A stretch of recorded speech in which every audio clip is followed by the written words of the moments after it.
1 का question number 16 कह रहा है आलू का मूल्य यदि 20% बढ़ गया और तब 30% घट गया तो शुद्ध वृद्धि अथवा कमी प्रतिशत ज्ञात कीजिए। तो सबसे पहले क्वेश्चन समझिए। इसमें कह रहा है कि अगर आलू का मूल्य मान लो पहले कुछ भी प्रारंभिक मूल्य कुछ रहा हो, ठीक है, तो एक बार 20% बढ़ता है और वो जो बढ़ जाता है उस बढ़ने के बाद फिर से उस मूल्य से बढ़े हुए मूल्य से 30% घट जाता है, तब कह रहा है कि शुद्ध वृद्धि अथवा कमी प्रतिशत ज्ञात कीजिए। ठीक है, तो ये क्वेश्चन देखो एक शॉर्ट ट्रिक से लगा सकते हैं और एक हम फिर अपनी विधि से जो मानते हैं।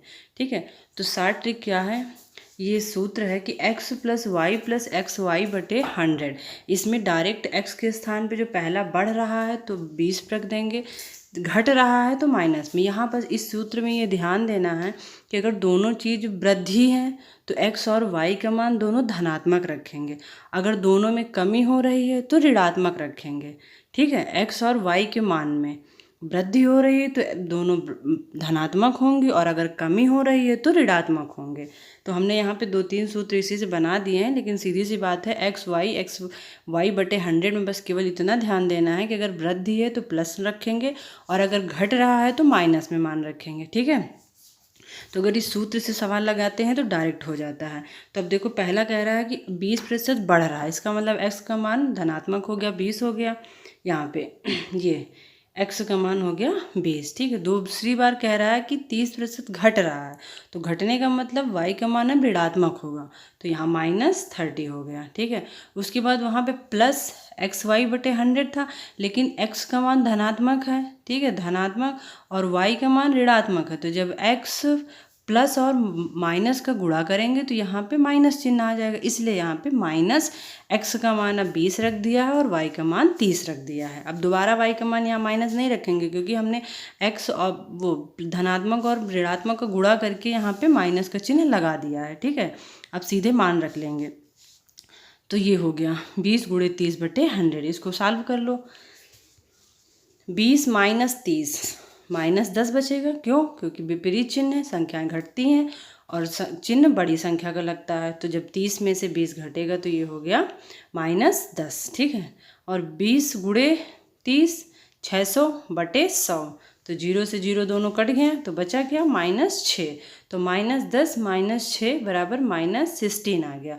यहाँ पे माइनस चिन्ह ये प्रदर्शित कर रहा है कि आंसर जो है वो हानि होगी। ठीक है, हानि में अगर ये धनात्मक आता तो इसका मतलब वृद्धि होती।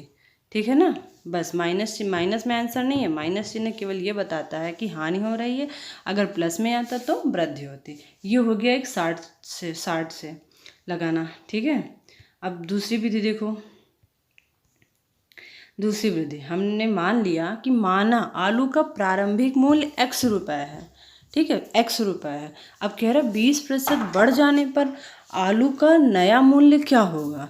तो सबसे पहले x का 20% निकालेंगे, तो x का 20% कितना हो जाएगा, x × 20/100 लिखा हुआ है। ठीक है, तो यहाँ पे 0 से 0 कट गया, या फिर डायरेक्ट 20 × 20 20×5 100 काट सकते हैं, तो बराबर आ गया x/5। मतलब x का 20% हो गया x/5। अब बढ़ गया है तो नया मूल्य क्या होगा, प्रारंभिक में ये बढ़ा हुआ मूल्य जोड़ देंगे, तो x + x/5 जोड़ेंगे तो ये हो जाएगा 6x/5। जोड़ना तो आता है, जैसे भिन्न को जोड़ते हैं, यहाँ पे एलसीएम हो जाएगा 1 और 5 का 5, फिर इधर गुणा हो जाएगा 5x + x = 6x/5। ठीक है, अब अगली बार कह रहा है कि 30% घट जाने पर आलू का नया मूल्य। अब जो 30% घटा है वो इसी 6x/5 का 30%, तो सबसे पहले हम 6x/5 का 30% निकालेंगे, तो इसका 30% निकालेंगे तो 6x/5 × 30 और बटे 100। इसको सॉल्व किया है तो आ गया है 9x/25। सॉल्व तो कर ही लोगे, 0 से 0 काटोगे। ठीक है, और ये 2 3 6 कटा, 2 पंची 10 कटा, तो 3 3 का 9, 9x/25 आ गया। ठीक है, तो हो गया 9x/25।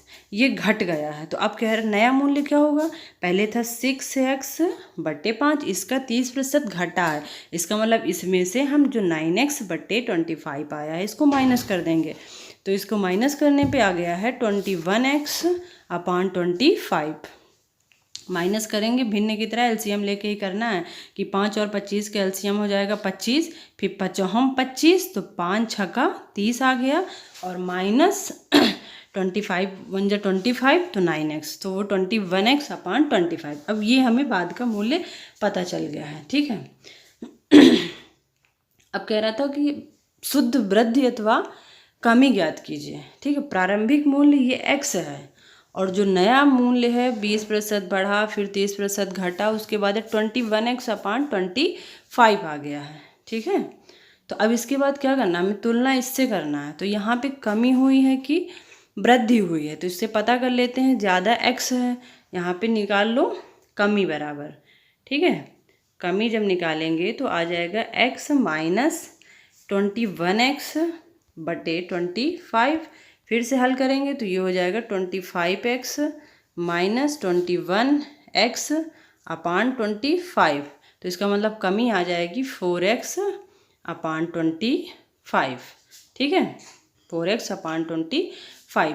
अब हम वही वाला सूत्र लगा लेंगे,